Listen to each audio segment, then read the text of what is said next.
s'abonner massivement à la dose. Bonsoir chers abonnés de la dose officielle, ça dépend de l'heure que vous allez suivre cette émission. C'est bien moi la votre Brenda Ndomba, autrement dit l'Ambappé de la presse. Fais-moi appeler sa lumière, fais-moi appeler sa éclairage. Donc, merci pour notre fidélité, merci pour notre confiance, merci pour bozo bakisa makakaka, bozo sala kaka ndenge toyo kanaki ba prière na biso ezo yoka donc tout le monde a qu'un temps bazo yano la ba prière na biso quoi. Na pesi le grand merci na le Dieu créateur pour notre souffle de vie oyo apesi biso ngai na yo lelo yo aussi occasion pe yokolanda émission oyo. Voilà lelo tozana émission na biso ya entre nous des stars. Donc tokomeka un peu kolobela album il y a Messena Biso Blaise la Bamba leader de la défense. Tokomeka un peu kolobela ye azanani awuta wapi soki ndenge nini donc tokomeka un peu tozana les marketeurs na ye na kombo ya Crisco Dialoudi a komeka un peu ko expliquer biso soki masolongo ezandenge nini. Na profiter pe na occasion na pesa mes grands merci à maman pris dans l'overdose mot de passe autrement dit mot de passe mommy babizou yangwana na souhaite ba koli ba mbongo donc merci à toi tokos na pesi ba grand merci na Sandra Kabé à la beauté suprême autrement dit Sandy Chou et mes grands merci à Anto Inda madame Mopao 4 fois par an. Donc tout ça na invité na déjà zawa to komeka un peu ko solana ye. Bonjour monsieur. Bonjour Brenda Ndomba.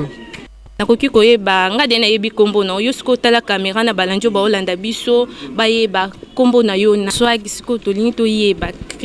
Crisco Dialoudi alingi alobela nini azapo na nini ye moko aza chanteur to ndenge nini te nga na marketeur ya Blaise la Bamba leader de la défense depuis Canada. Ah bon siko yo Crisco to lingi to yeba nani mais c'est Blaise la Bamba. Et le qu'on y poussé bino boya na émission bolo belanini en fait tous andi na posa to yeba a sali groupe na ye a longue place azala ki to ndengeni te Blaise la Bamba na minute azana na groupe na emo depuis Canada azo bimisa album na ye le 26 août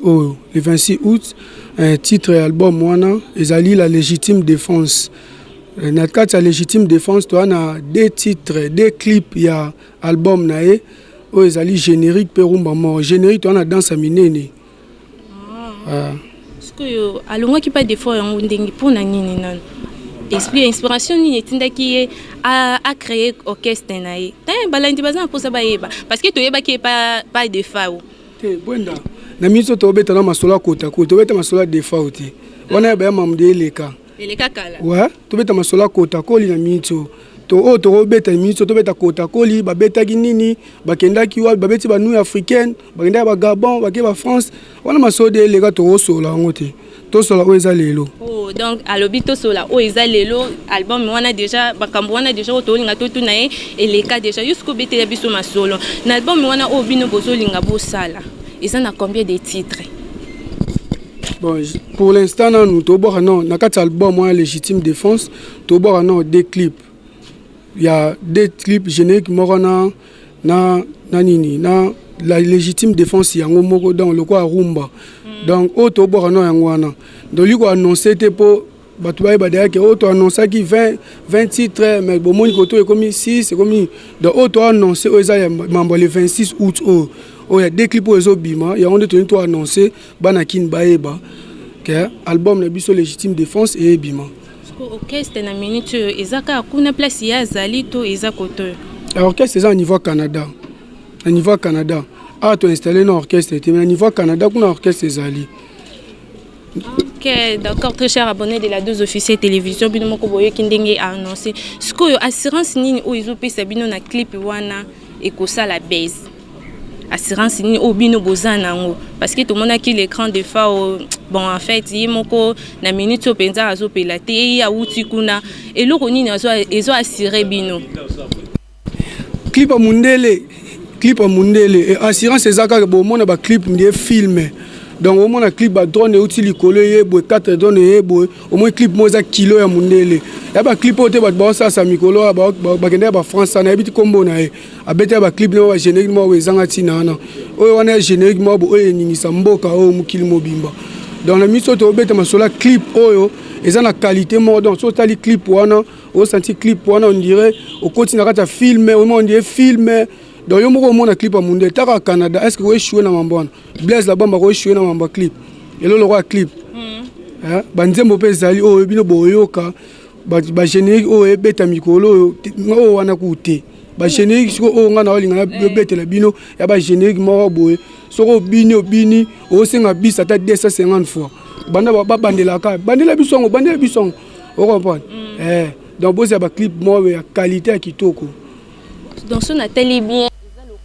l'autre là Théo basali ba clip na bango na ba poto kuna donc biso pe toza na posa to ye parce que wana ozo toucher nani parce que so totali bien muta uti ko bimisa clip na poto eza ba fali ba fabricas donc to ye bati ce ko zo boa ke la nani bo bandika siko bandi na ba problème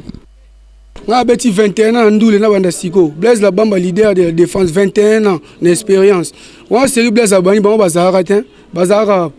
biso bandi awa donc na beta ku du solo idéologie to beta na idéologie lelo donc kotakoli to beta idéologie te ko boy to beta na idéologie lelo bango to biso to beta de bango bazaki yo biso beta ba nu africain totally bien na bani na ba clip na ba na relation extra ba nu africain mo mundele na kata ça donc au moins la population mindele au moins noir azati donc biso beta ba noir bazalati pona banini pona mindele pona biso ba noir te donc biso beta to beta idéologie ya mundele nde ki mundo international bon ba trop local biso beta to ki mundele o senti to na ba stade to na ba France na ba Gabon to beta na ba Salta nde ba beta na ba Canada biso sko to beta ki lelo nde ki lelo biso to beta ki lelo to beta te bonde ba beta wana nde za ke o ba beta en salle mo muke na Canada biso beta ba nouilles africaines na ko la so ba image ça ba nouilles africaines population plein bat musu ba kufa na kati ba kuya ba memba ba lowa na ebite moi sera sama leader na bino oh mais wana idéologie zande kotakoli na mito elo ni e kanga kanyi mukilo ya kotakoli Canada partout ba production par-ci par-là malgré ba Covid kangi biso tonga to eti ba Gabon ba France ba nini Covid nde yo bonga makambo le Covid est boumi makambo to moni ba l'autre là na o tengi ba combo te mais o pointé déjà biso mo de na déjà ba malgré moyen temps a combo isate quoi sikoyo bango ba beti ba nini na ba son na bango ba nini ebimi o to moni ke non isali ba base o mona teke wana ba extrait ya pamba o to bimisi na to beti concert na ba extrait ya nini ya danse ya minene en générique to beti concert na ba extrait que album ya non officiellement te mais to beti concert na ba extrait pamba donc to na studio mais to beta ba concert par-ci par-là bon siko to bimi siko to boaki siko le 26 août et zandeni so to boaki ma le 26 août mukile sa ndeni yo comprendre que biso na minute kotakoli idéologie comme ne kotakoli de brenda yo moko ebika kotakoli ne makambo voilà yo te kotakoli ya makambo idéologie zande biso na minute usanga somo endo boya ba misu balot yo moyebi de mutu ni yo lingo boya koboya voilà tena mito vena biso lifa pasa za na pese mbote fali pupa yene na mito ma abunda moi bien nani nde nani azawab nde nangu surtout teli bien fabrication na bien na mito to ba to beta kotakoli kotanga na ko musu na biso to beta nde kotakoli mais kotakoli faut kota pena ba blom la défense so moi même na affiche boy amical. Et très cher abonné de la dose officielle, vous comprenez qu'à l'émission a besoin de kendele. Donc sur total bien aux obo il y a des fabricas. Mais fabricas ça la base bon en fait non le bel été tout qui une émission a besoin tout le bel album Kotakol. Mais sur total bien ce que Crisco a mutaba problème donc azobo il y a des fabricas.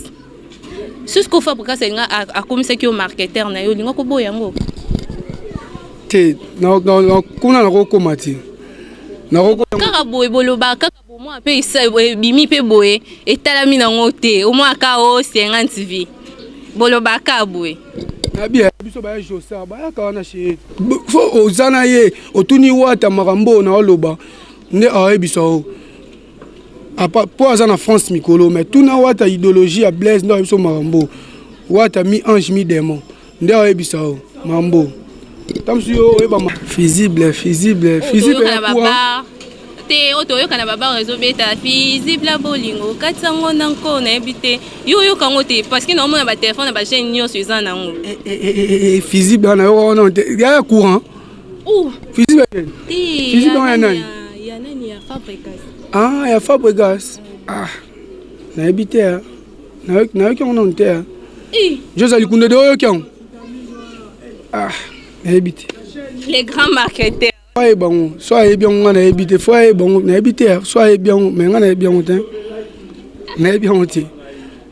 a bien formaté solo, na ko sauté. Est-ce que ndingo yo sala musala na oboy? Batu nini oyo ntima banani ba en fait na kokyo ba chef de groupe nini oyo ntimaka. O mona ke no basala musala na bango bien, ndenge bino pe bo sala bien. Vela biso fali ipupa asa musane bien. Tina niveau international Velanga Wata mi ange mi démon dans l'album ne beta yé pas Asam Sane bien ba vena biso nani Kofi Olomide ba vena biso Yangia Mansone ba miko misu na bossa lo rappeler nga ba Ferré ba Fabregas ba bina filé bina filé bina filé uta kunat uta banane c'est yo place outi wana place yo outi autant à idéologie autant à idéologie non Blaise Bamba passe à outa leader de la défense passe à outa en autant à idéologie na yé to autant à idéologie passe à outé là pourtant ba Blaise Bamba orchestre Kotako ba autant de Blaise Bamba ba autant atiko Blaise Bamba outa ka botin mais faut pas bon soit échouaki soit échouaki sigo onga bani anga ba outa lelo Blaise nini wana o so tangela biso kombo wana poto yebaye et ça qui grâce à nani grâce à des fois Tommy to tanga idéologie lelo ki déjà le ne Kotakoli biso beti 21 na Canada to beta idéologie lelo to beta banu africain to beta partout to sala ba plat craquer o ba musu ba sala te yo beta idéologie lelo to beta idéologie kala o mambo ka de le kisko to mo beta idéologie lelo zande Kotakoli yo beta biso isola landeni toujours place où ta quand ko le bateko wana beta ko nga zala ki awa na komi bote to beta ne ki lelo Kotakoli ne makamu na minito donc partout ba la na ba bika Kotakoli makamu Gilles Thierry Mukoko ayebi mambo ke Kotakoli makambo même chef d'orchestre Barthez na to soigner comme ayebi mambo ke Kotakoli makambo vous comprenez to beta idéologie lelo style to beta zobi makami te bana kin bana braza partout ba la na biso ba album ezobi makami te to bo na deux clips ya album na biso o ezali générique la danse ya minene donc baza la calme baza la poser album ebima to sama même yo o yambanga soute so album ebimi so album ebimi ebetite nga ko yambanga ite apiso obenga ngo otuna nga est-ce que loko na no beta pendant l'action sous concert moto beta kamite na Canada so album ebimi après le 26 donc le 28 on a concert mon na Canada non to après to so sunu africain le 30 donc yo moko mona que album ebeta nga na sire ka bana kinga so album ebetite ba mona nga suna TV monté dans les cas souté attends la chaîne monté assurance naeza ayebisi biso que ce qui album est betité donc il y a koleka kana elisu c'était bata boy vraiment il faut to landela bango tina suka ma grande sœur chérie pour dans l'overdose mon dépasse babi moi c'est pembe photo landela bango tina suka donc album photo landela ngo makaska na ndenga idéologie ndenge ezala kaka okoki ko continuer nini eloko bana ekoloba okay assuré nini eloko nini ozoyebisa bana kin pour album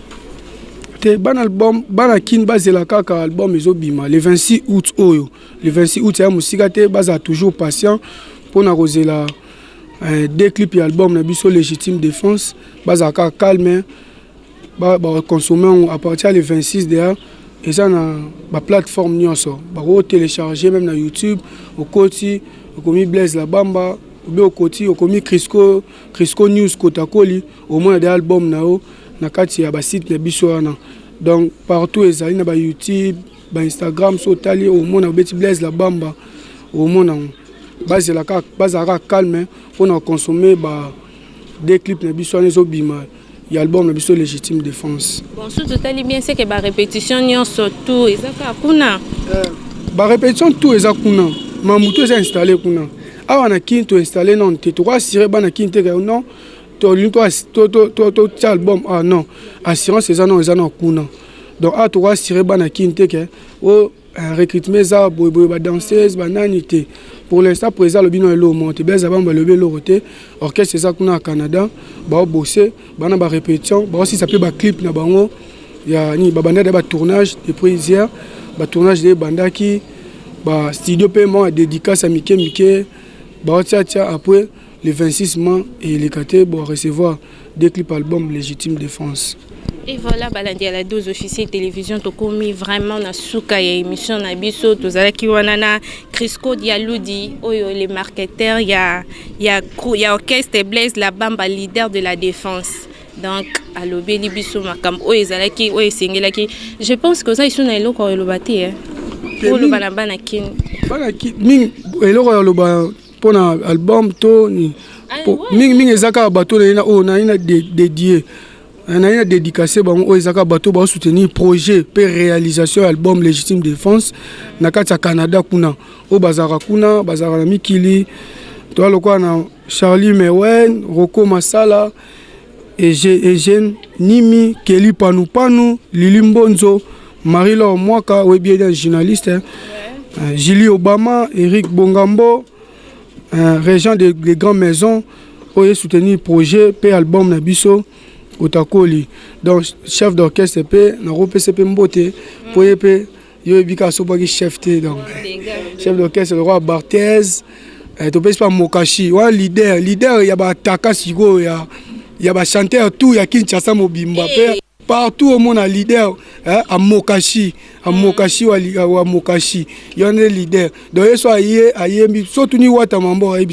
Josa Likunde Mariam Likunde Fifi Likunde Jenny Elito Anthony Dialoudi